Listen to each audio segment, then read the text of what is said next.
I'd like to welcome everyone to the Connecticut Women's Consortium program on documentation of person-centered, strengths-based, recovery-oriented services. I'm also going to appreciate the staff at the St. Vincent de Paul Mission of Waterbury who were very helpful in creating this presentation. So let's start off looking at the standards that have been established for the programs that we're talking about and how those standards relate to documentation. Now, the standards that have been developed apply to both high and low intensity clinical services. Core is application of recovery skills. Recovery skills include preventing relapse, improving emotional functioning, helping a person assume personal responsibility, reintegration into work, education, and family life. We'll need to demonstrate the need for services and the justification for ongoing services as part of our project. And the assumption is that you may have members who have co-occurring mental health disorders, and those would be disorders of mood, behavior, emotion, or thinking. Each person will have an individualized treatment plan. The treatment plan includes strengths, needs, abilities, and preferences. And you have desired goals for the focus of the treatment plan, formulating the problem, addressing the needs, employing the strengths, and developing the skills that are part of recovery. The short-term measurable treatment goals and activities are designed to achieve those goals. You have to determine the appropriateness of individuals' continued placement every 30 days, and you have to revise and reflect the individual's progress. This is written in conjunction with the individual, their primary counselor, and the service coordinator. Concrete plans for community reintegration and transition into the next appropriate level of care. Individualized progress notes should reflect clearly the implementation of the treatment plan and the individual's response to those interventions. Okay, so we're going to have some training objectives. People that participate in the training will learn how these core recovery concepts support treatment and is reflected in the documentation. That will mean they are person-centered. I use goals to thrive and goals to survive, strengths and asset-based problems as barriers to life goals. Number two, participants will give behavioral examples of treatment objectives that have the essential required features. They are behavioral, achievable, measurable, time frame, understandable to the person served, and supported by evidence found in the specific documentation sources in the record. Participants will learn how to formulate casework in a format that helps to identify objectives simply and understandably. And the way I'm suggesting is to have risk factors and protective factors involved in a formulation. Finally, we're going to develop a progress note, and we're going to look at the do's and don'ts of daily notes. I want to offer you as a resource, Partnering for Recovery in Mental Health. I've had the good luck to work at the Yale Program for Recovery and Community Health. Janice Tandora, Rebecca Miller, and Larry Davidson are the people I've worked with, and I'm going to say Partnering for Recovery is a single, effective, usable source that I would urge as a reference. Okay, connecting the dots. Some of the core ideas. Person-centered, recovery-oriented care is not the same as traditional care. Life goals drive service planning. Strengths, recovery capital, I'm going to use those interchangeably, are the means by which you achieve life goals. Problems are understood as barriers. Partnership in planning recognizes the readiness and strives for achievable, valued goals. This is very important. Every person has a story. and we must meet that story with humility. Recovery-oriented ideas, important ideas to remember. People can and do recover their lives. Each person is in the driver's seat of their own recovery plan. Each person takes on increasing control over their illness, and each person takes on increasing control over their life. These are important ideas for teams to remember. Work as partners with me in all planning. Recognize my strengths. Serve as guides or experts. Recognize I'm an expert on myself. Keep things in understandable language. That, I think, is crucial. People need to understand what's being planned, what's going on. Respect my choices and preferences, and respect that I may make mistakes. Okay, let's move on. The dead man treatment plan.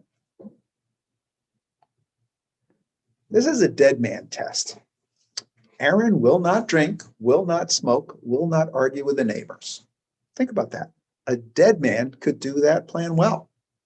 So let's change those negatives to positive strategies that would replace the unwanted behavior. Now, Holly and Francis are staff members at the St. Vincent de Paul Mission of Waterbury Mental Health Program. Let's watch how they approach this example. All right, Francis, so this is the stuff that we want to avoid. So we're going to do the dead man test.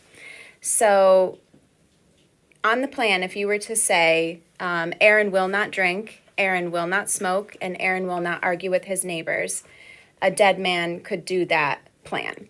So what you want to do is change the negatives to positive strategies that would replace the unwanted behavior. So here's some examples.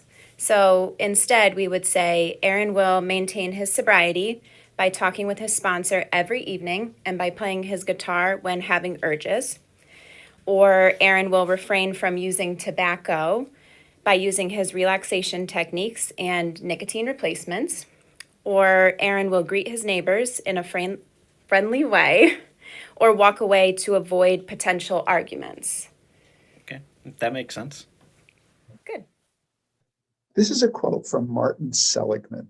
Martin Seligman is identified as the founder of positive psychology. Be drawn to the future rather than driven by the past. And that is a core concept to keep in mind.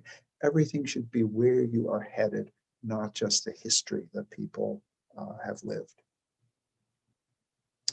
Now, a life planned aim is thriving. Symptom reduction is surviving. Now, if symptom reduction's aim is survival, do we need to survive? Yes.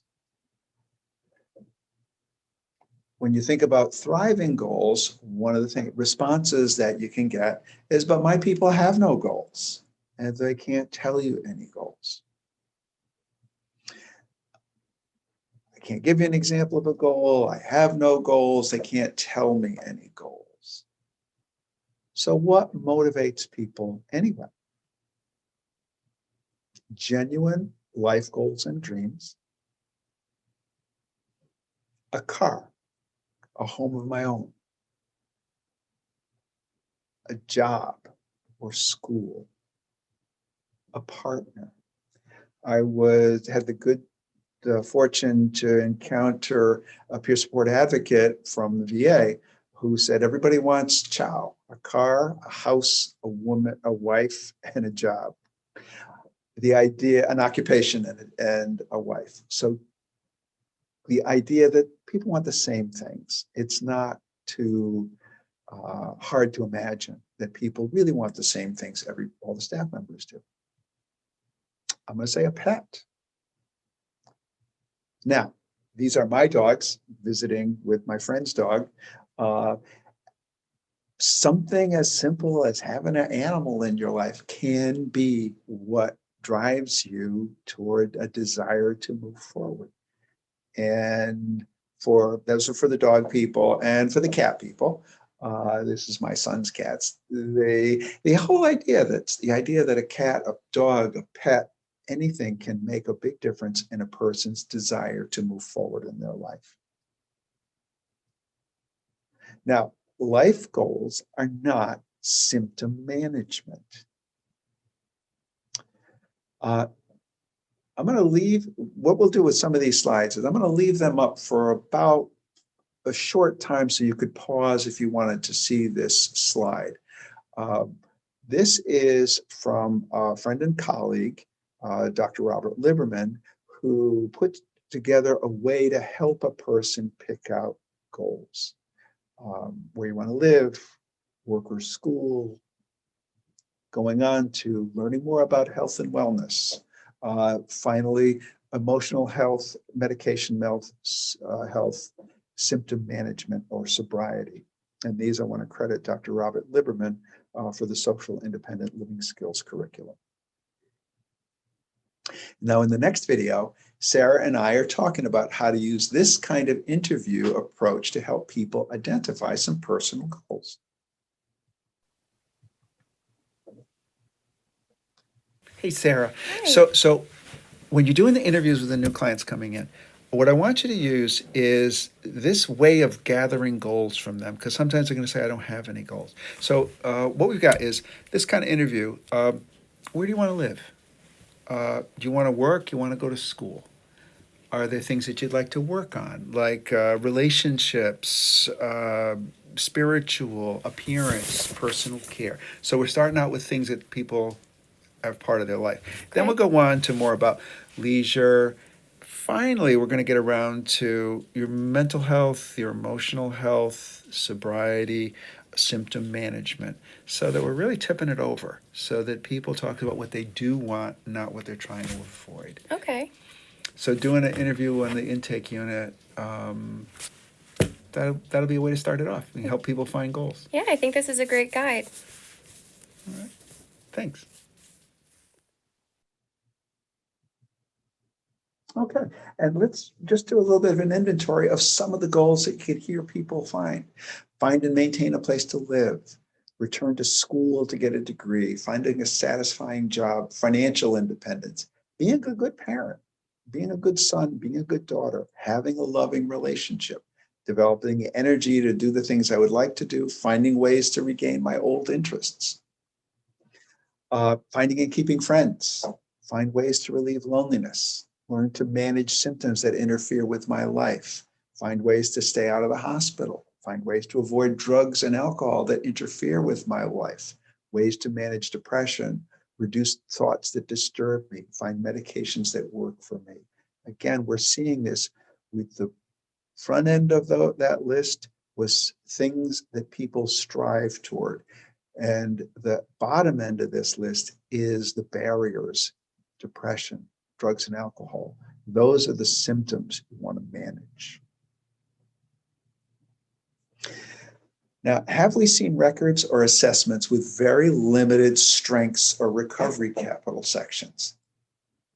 I'm going to say yes. I've seen a lot of records that have strengths can be as limited as has a disability check, has an interested parent.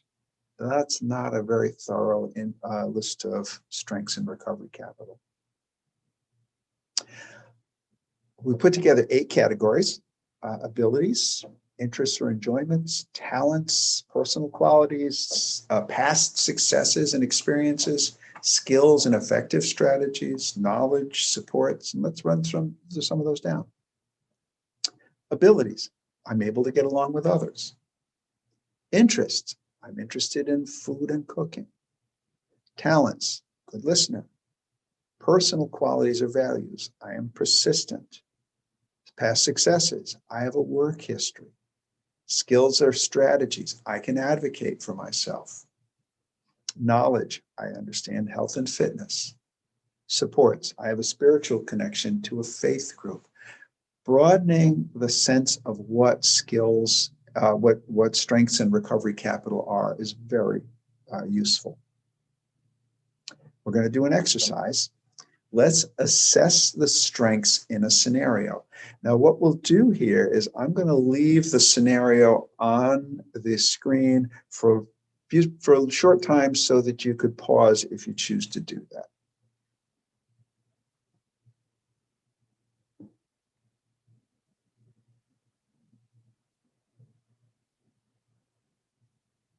Okay, Sarah and Ari are going to work on that example to identify the strengths and interests and that could be used in a recovery plan. Also, those will be available as handouts that you can get off of the website where this is posted.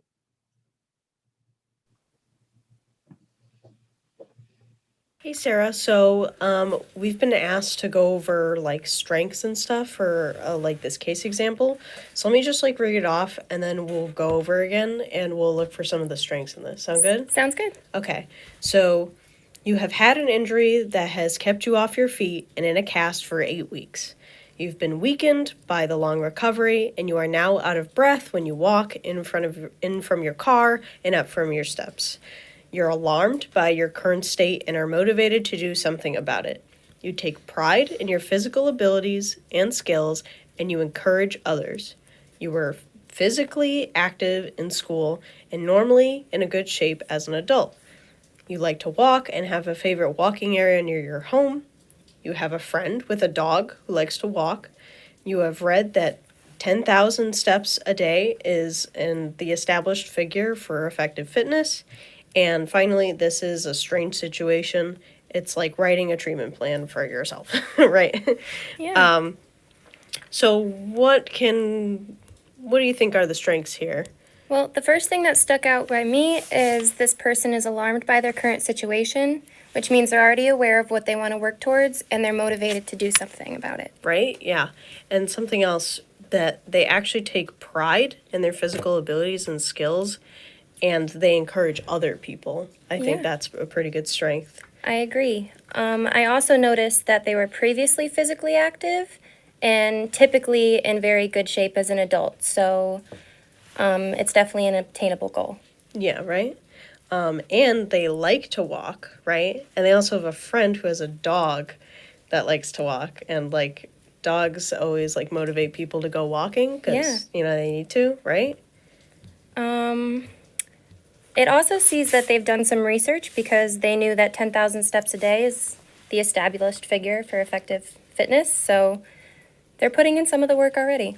Yeah, that sounds like there's a good amount of strengths here that this person can do towards recovery. I agree. Okay. Strengths section. Now, Mark Hilbrand, Dr. Hilbrand and I recognize that a guide to identifying strengths would be very helpful for a lot of reasons. So what we did along with Dr. Rebecca Miller and the peer support staff at the Connecticut Mental Health Center developed a list of 100 sample strengths in 8 categories. That should be available as a link also. And we're going to show 2 of the samples here.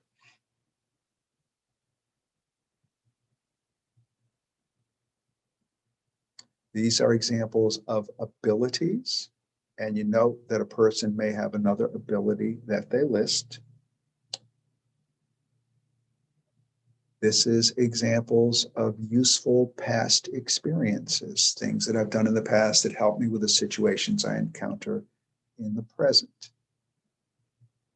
Okay, now we'll see the next slide.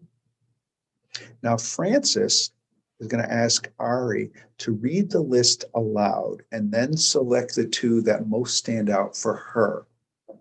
Now, I think this is important in our experience that we have found that reading the list aloud and then selecting 2 is much more effective than simply passing a list across the table and asking somebody to circle 2. People will say I have none, or people will say I have all of them, but merely making a person focus on 2 is the experience that we have that's been most effective.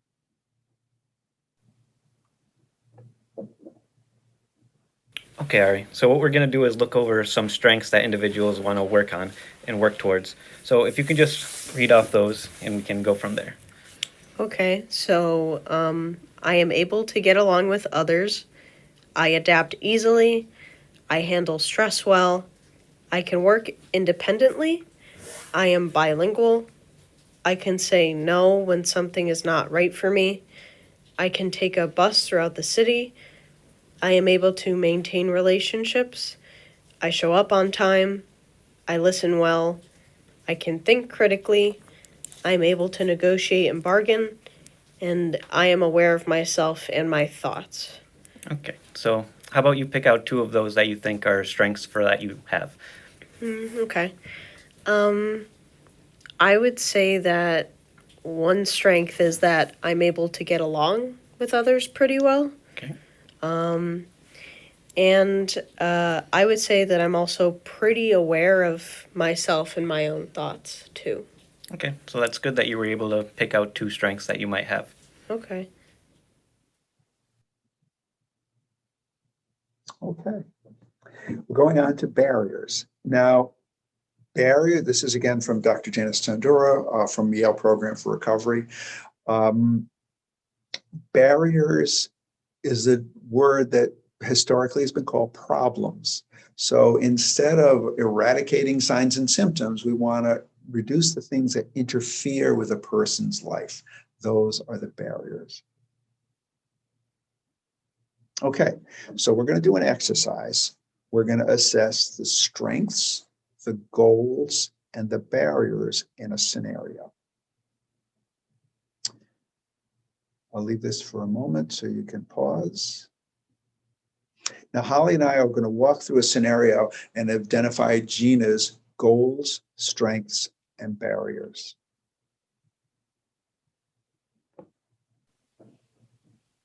Okay, Holly. So would you mind reading this thing off and then we'll break it down some? Sure. Gina has a sister who is reliable and wants to help where she can. Gina has a mental health diagnosis of trauma. Gina has lots of friends and interests. Gina would love a special permanent partner. Gina has started to think about being reunited with her daughter. Her working budget is tight but adequate. She has had a series of arrests for angry confrontations leading to fights. Gina has been using alcohol to excess daily for months. A career in nursing is a long-term aim. She has had 2 periods of sobriety lasting nearly a year each. Gina tends to spend when her credit card is paid off, and Gina has not been able to keep many of her psychiatric appointments. Okay, so we got a lot of details here, and let's try to figure this out. Let's sort this stuff out. So from what we see so far, what are some of the goals that stand out for you about Gina? One of the goals that stands out to me is that she would like a special permanent partner in her life. Okay, so she wants to have a permanent partner. And she would like a career in nursing. And you know, we've seen this in the record here that also that she's been separated from her daughter for a while, and I think that's one of the things that she would like to have back in her life. Yes. Okay, so we know some goals. She's got her wants a partner, wants to be back with her daughter, wants to ultimately go to nursing school. Okay, out of this history, what do you see for strengths that we could use? Strengths, I would say she has a sister that's reliable and Okay. wants to help her. Yep. She has a lot of friends and interests. And let's see, she had 2 rather long periods of sobriety. That's a big deal. That she was sober for a long time. It's not where she is now, but she's been sober for a long time. Okay, Yeah. so we've got some strengths to go back to. And now let's look at what are the barriers to her actually managing her recovery. Right. I think her mental health diagnosis of trauma, Okay. that's a big barrier for her, and her arrests that she's had in the past. Yep. The daily alcohol use is Yeah. a barrier for her. For months now she's been using. Yes, and she tends to spend pretty impulsively. Okay, so she's So she was able to have money, but then she blows it. Right. Okay, so now we got a pretty good picture of Gina. We've got a sense of her goals. We've got a sense of her strengths that we're going to use in her recovery plan. And then we've also got a sense of what some of the barriers are to her making it. Right. All right, thanks. No problem. Okay. Goal setting. Goal setting involves specific, measurable, time-targeted steps that can also be called objectives. Goals, people set goals for themselves all the time. A student may set a goal for a high mark on an exam. Athlete might decide to walk 5 miles a day. Financial goal, you might decide to save for a purchase. So this is something to keep. Each step needs to be clear and understandable. The example here is I want to strengthen my conversation skills. Something that you can see. Have a friendly 5-minute conversation. Now, something that you can see is different from saying something that's vague, like I want to improve a person's self-esteem. How do you know when you've done it? You can't actually see that, but you can see the conversation. Something you can reasonably do. Have a conversation about the weather with my neighbor. It's reasonable. Something you know whether or not you've completed it. Have the conversation that I planned. Back to some of the older traditional care of, improve self-esteem, for example. Have you completed it? And something with a time frame. Have that conversation this week. People succeed by succeeding. I'm going to say that sounds like a cliche, but what it means is the idea that goals and objectives are in being met. That helps people to continue to succeed. They should be within reach, and people succeed by succeeding.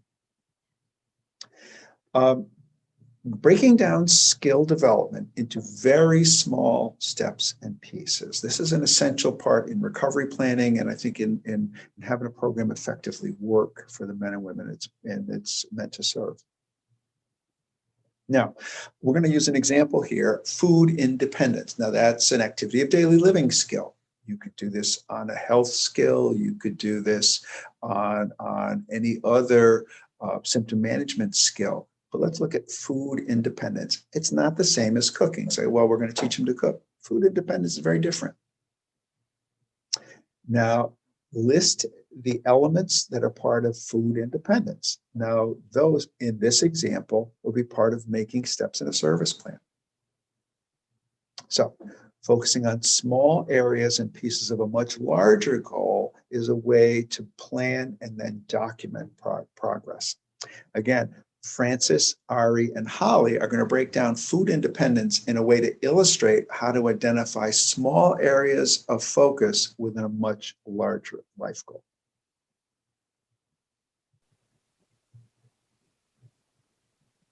Okay, so we've been asked to come up with a list of all the elements of food independence that includes not just cooking. So, what are some things we could think of? Okay, so I would think that like washing dishes afterwards, Yeah. maybe like that's part Definitely of it. cleaning up. Yeah, right. Okay, Even before that, planning what you're gonna cook, the meal, right. Yeah, right. going grocery shopping. Yeah, Grocery shopping. like making a list Mm-hmm. of stuff. Yeah, that's okay. Yep. I mean, one thing is even making sure you have the money to buy the groceries. That's, Yeah, that's that's pretty very important. So like coupons could be part of that, right? If it's like a cheap Help save alternative money. to Yeah. stuff. Yeah. Okay, people go crazy with coupons. They have all those They points and do. stuff, so like people can do that. They do. So, and then I'm thinking of after you actually do cook, being able to store the food properly. Yeah. Like, making sure like there's enough space for everything, everything's organized, stuff is like, you don't want like cooked stuff next to like raw stuff. Right. Things like that. Even proper Tupperware storage containers, Yeah, right. because you don't want to just put the pot Yeah. in the fridge. Yeah. What else? Going back to that, when you actually plan on cooking, because you can buy stuff in advance if you're gonna freeze it or keep it Yeah. in the fridge, how long it'll last. And Yeah. maybe if you're like making meals ahead of time, like different, like portioning it out throughout the week, like, planning for a week of meals and Yeah, stuff. that's Like smart. That's Okay. smart. And being able to use all the appliances too. Use the stove, knives, Yeah, you don't knife want to. safety. Yeah, you don't want to like, use more than you have to, or make sure you're like Making sure prepared. you have the proper utensils. You can cook pasta and not have a strainer, then you're kind of out of luck. Right. Yeah, Right. yeah. I think that's a really good list. Yeah, I think. Yeah, that sounds good. Okay, so we're seeing elements of food independence. And some of the ones that they picked out: cleaning a stove, papers off the stove, menu planning, knife safety, transportation to a store, safely for storing food, portion planning, coupons. Now, this is an activity of daily living skill that we've broken into very small pieces. Any one of those could be the focus of a plan for a person to be moving forward toward a life goal. But you could do the same thing with a social skill. You could do the same thing with a health and well-being skill. Sobriety skills can be broken down exactly the same way. So what are the elements of an effective goal or target? Back to the same slide. Clear and understandable. Have a friendly, something you can see, something you can reasonably do, something that you know whether or not you've completed it, and something with a time frame. I'm going to leave this for a second if you want to pause, and then our staff will discuss this scenario. Okay. Ari, Francis, and Holly are going to look at this example and how to approach the individual whose barriers to social connection include looking away, whispering, single word responses, and a feeling of being awkward. So we'll say that this individual's social goals are to have friends and have connections, to feel connected and not feel awkward.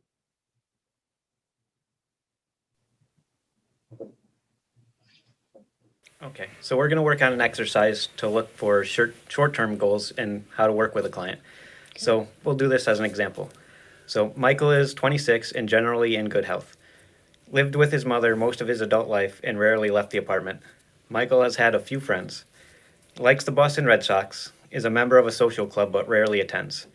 He played on a baseball team in junior high, cooperates with treaters in his monthly reviews, wants to have people in his life that are friends, looks forward to his participation in your service.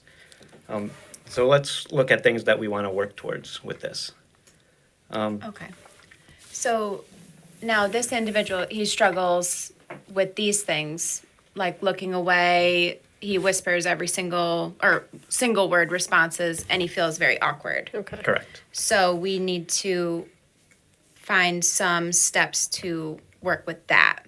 Yeah, so we want to give him better communication skills with talking with people, right? Yes. So that would be his short-term goal, is to improve his his- conversation skills. Yeah. That would be a Okay. good short-term goal. So how would we work towards that? What types of things can we have Okay, him do? so it says that, he's had a few friends and he's a member of this social club, even if he rarely attends, right? But maybe he can go to that social club, and talk about things he likes. He says the Boston Red Sox, so he likes baseball, right? He could talk about baseball with, I'm sure there's somebody in that club that Right. also likes baseball. And even if it's just for a short amount of time, like a 5-minute conversation Yeah. about baseball. Yeah, and it's short-term to help work on the skills even a little bit at a time, take Right. a step at a time. Another thing is to make sure he speaks loudly and clearly. So that's one thing he struggles with. So to have a audible conversation with someone, even if it's very short, about something he knows. Yeah, so we can, he can go in short bursts if it's more comfortable for him to try and speak in that clearer tone, louder, and he can Right. get more used to it. And to make eye contact with them. Yeah, make eye contact. So maybe a stuff like shorter that.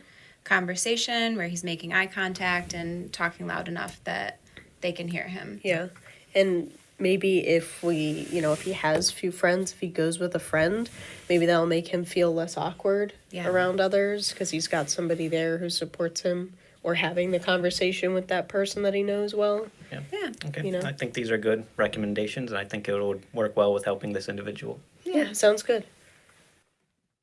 Okay, so what we've seen in that discussion was how to break things down into much smaller steps that are achievable, that can be done right now. And I think that also we've met our second objective, that we've shown that objectives are behavioral, achievable, measurable, understandable to the person served, and then we can support those in the record. Okay. This is very short on formulation, risk factors and protective factors. That's referenced in the documents that guide this kind of organization. And I want to just say what some of those are. Now, this comes from SAMHSA, that how to formulate risk factors are characteristics of the biological, psychological, family, community that are associated with a higher likelihood of negative outcomes. So things that are risks have a higher chance of things going badly.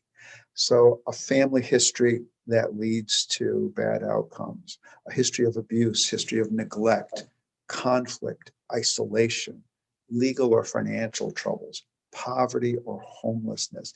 These are the kinds of features that you want to include as risk factors when you're writing a formulation. The opposite is the protective factors that are associated with a lower outcome of lower likelihood of negative outcomes, and they reduce a risk factor's impact. Now, protective factors are seen as positive. They're very much part of the strengths that we've been focusing on so much in this period together. Reliable supports, being physically healthy, having a past history of success, emotional self-regulation, the ability to manage emotion, good coping skills, problem-solving skills, a subjective sense of self-sufficiency or optimism. The attitude of optimism is actually a protective factor that's observable in men and women that are struggling. So that's basically what we're talking about when we say formulating a case formulation. All right. And now we're closing in on where we're going to end. What we're going to do now is connect the dots. We're going to show an example of an intervention for anxiety. It's going to be a breathing intervention. And then we're going to see how the pieces go together from the intervention through the recording, through the implementation. Okay, this is important. When you think of a skill, you need to develop the skill. You then need to employ the skill, and then you need to strengthen the skill. I am not a cook. If I cooked a turkey dinner with someone, I might have exposure to that, but can you say then I'm self-sufficient? So instead, going to the point where we develop a cooking skill, we develop the food independent skill, all of those pieces, then you can, which you document in the beginning, but then you document employing those skills, and then you document how those skills are then strengthened, so that in the course of whatever period of time you're working with someone, it's how do you then develop it, use the skill, employ it, and then strengthen the skill, and then how you write that in a progress note. So we're going to have a couple more videos here that are really in a chain related to this. Now, Holly is going to demonstrate a breathing technique to Ari.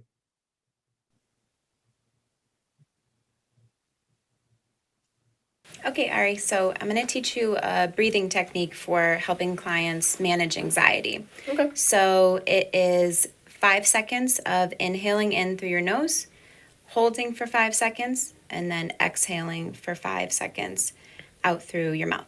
So I'll show you first. So it's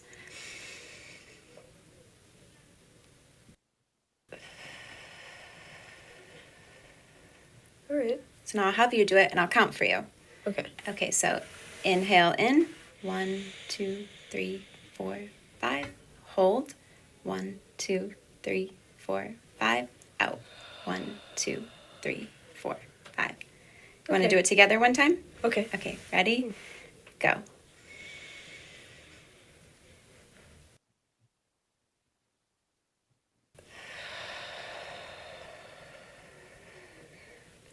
Okay.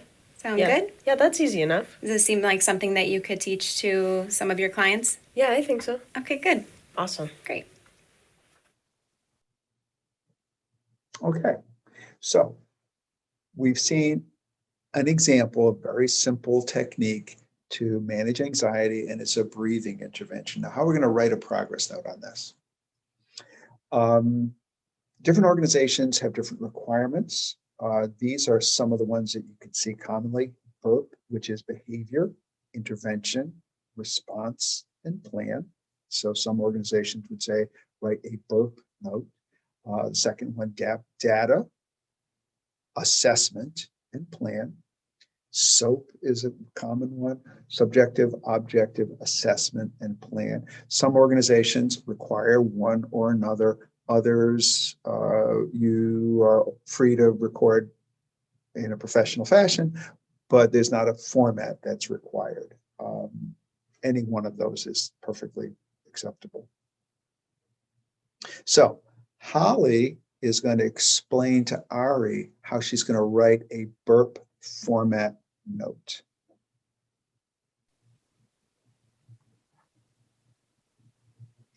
All right, so I just had a session with Rebecca, and Okay. I wanted to go through with you how I'm going to write my progress note. Oh, yeah. Okay. So I use BURP, which is behavior, intervention, response, and plan. So the behavior is what I observed, the intervention is what I did, the response is the client's response, and then the plan is what we're going to do going forward. Okay. So for behavior, the first piece of it, I wrote, Rebecca attended her third individual session of therapy to address symptoms of anxiety. She spoke rapidly and showed symptoms of anxiety, including restlessness. Okay. Client reported that anxiety symptoms have been moderate since the last session.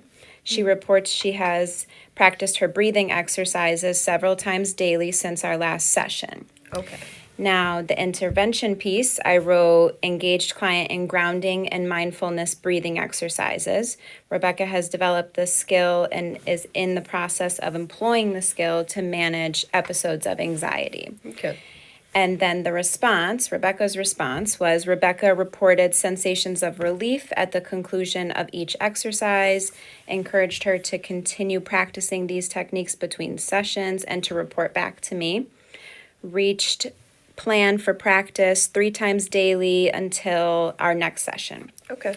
So then the plan is we scheduled our next session for Wednesday the 14th.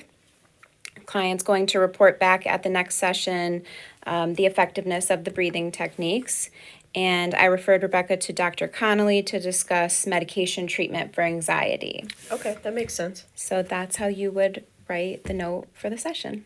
Okay. Okay, so again, this is SAMHSA materials. And I'm going to leave this up for a second so you can look at this. So what we've created in this case scenario, the clinicians teaching the skill and then documenting in a BURP format. So that's the behavior and the intervention. Now we'll go on to the response and the plan. So at the role of the clinician is now put together pretty clearly of where she's going to go. Now this is a skill technique that's being documented.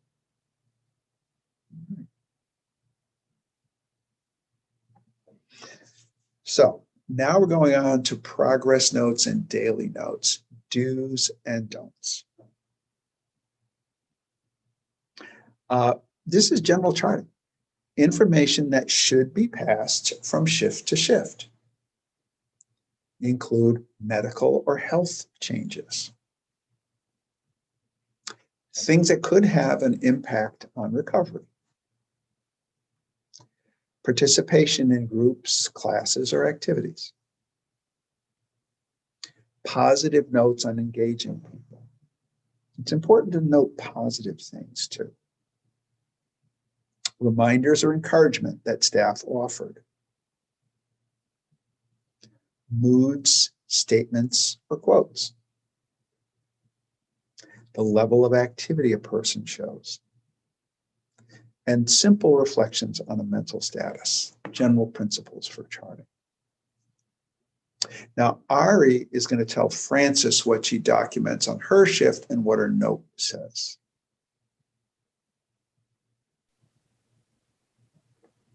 Okay, Francis. So I'm about to head out end of my shift, but I just wrote down a note on Rebecca that I want to run by you real quick, so you're aware. Okay, so she appeared to be in good spirits through most of the shift. And with encouragement, she attended the evening community meeting and said she's looking forward to the women's group tomorrow. But she appeared stressed after a call with her mom. But after a suggestion, she used her relaxation breathing skill that she learned in therapy. And she said that she felt better after it. So she's going to talk to her counselor in the morning. Okay, so that's good to know. I'll keep an eye out for in case he wants to talk later in the evening, or letting her know what her coping skills might be to help. So thanks, I appreciate that. Awesome. Great. Okay, so what we see here is the text of the note the daily note that Ari was describing to Frances. We've reached, this is our fourth and fifth of targets for our learning objectives to review progress notes and the do's and don'ts of daily notes. We're closing in. Do's and don'ts. Do, chart on the right person.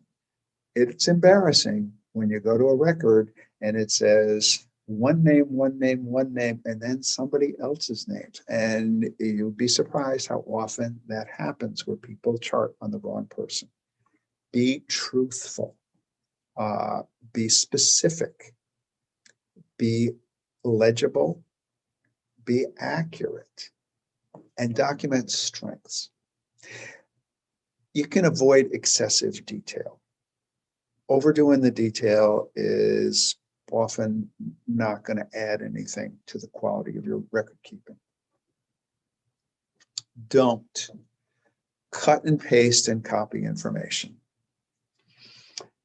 Don't alter a record. There's a specific technique. If you've written on the wrong person in a record, there's a specific technique of how you then correct that record, but you don't alter that record. You don't white it out. Don't backdate a note. So if you worked one day and you have to come back and document something that got forgotten, it's an out of sequence note. You write an out of sequence note so that a person, so it's clear that it was written at a later date, but refers to something that has occurred in the recent past. Don't use vague terms. Don't jump to conclusions in a record. Don't come up to an answer that isn't warranted. And you don't name a different client in a chart. So if two people are arguing and you're going to document they had an argument, you would not use the other person's name in the first person's record. Each person has a story that we must meet with humility. Going back to where we started, that is something that I think we have to be very conscious of in all of our actions in a treatment program, clinical program. What we're going to watch is a video that was produced by the Cleveland Clinic, and they've released it for everybody to see. And it's about each person having a story. Now, what we see in this video is there'll be people that are facing medical circumstances, there'll be employees. And I think what the message of this one is that we really have to recognize that every person that we encounter has a story that we don't necessarily know about, and we must reach them with humility.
Now, what we provide really matters to people. I've got a video clip that we made at St. Vincent de Paul, but it's not about St. Vincent de Paul. It's about all of our sister agencies. What we do really matters to the people that we serve. St. Vincent's has mental health programs, but an emergency homeless shelter, soup kitchen, thrift store, homeless support housing programs. I had a lot of trials in my life. I lost my Section 8 voucher. I didn't have a place to go. I was always out in the streets and selling drugs. I had custody of 10 of my grandchildren, and we got evicted from our apartment. We're all homeless. They could have been, honestly, could have been dead. Sooner or later, your luck just runs out, but this ain't forever. I was offered the opportunity to come into St. V's to continue my path on recovery. Trying to get my act back together. It's not easy. I decided on going to St. Vincent's shelter, and then I met a representative of St. Vincent's. She was the most wonderfulest woman that I could have ever met. To make sure that me and the children was okay, helped me. To rent an apartment for us, they give me clothes for my kids, and they did a good job for us. There's positivity. I got a bed, somewhere to sleep, and have my life back. I would say I think Waterbury probably saved my life. St. Vincent de Paul really makes a difference in the community by offering a safe place for many people who don't have homes to come to. The service that has been beneficial for me. Oh, the best thing? That's a lot. St. Vincent's helped me with money management, rides to the store, housing. They gave me a chance to be on my own and live in an apartment. It's not just about relapse prevention, medication, this and that. It's also like going out to the park. You're just doing different activities that maybe some people take for granted. It's really pushed me to move forward in my life. I just landed a job at Home Depot. I'm doing my own stuff, got a job, I'm going to the gym. Just all about my life has changed. Because of those times that we were saving money in Mark Lane, we have our house now. The staff here are like unbelievable, all of them. They help us out here. They listen to me and they treat me with respect. Everyone's over there in the office. They're really kind with us. If I need anything, I know they are there. It's really great because you got a team. I worked for St. Vincent de Paul for 23 years, and the satisfaction I get out of my job is helping people and watch them go forward. I thank those all that have chipped in and have helped me push myself forward. A satisfaction that I give is that I know that I make the difference in one person's life, at least every day. I would like to single out my Counselor Mark. He's been very supportive of me. What I can say about the staff here, the best things that they do, I think that all the staff has their own... Sorry about that. We are the St. Vincent de Paul mission of all individuals. We provide a safe and trusting environment. Of change. We believe in caring and support. We are the St. Vincent de Paul mission.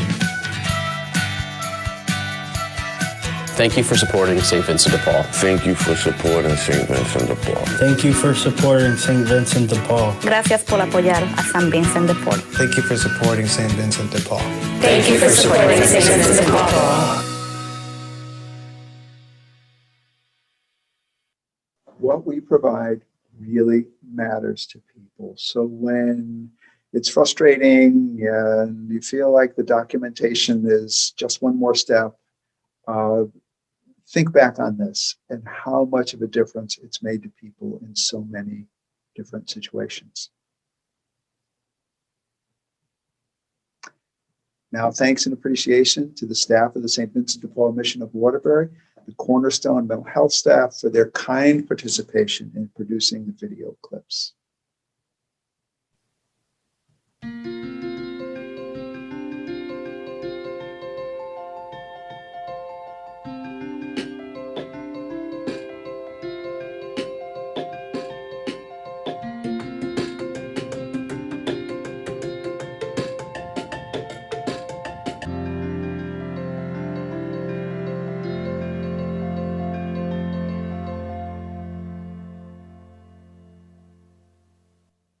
and the references and handouts will be accessible on a link.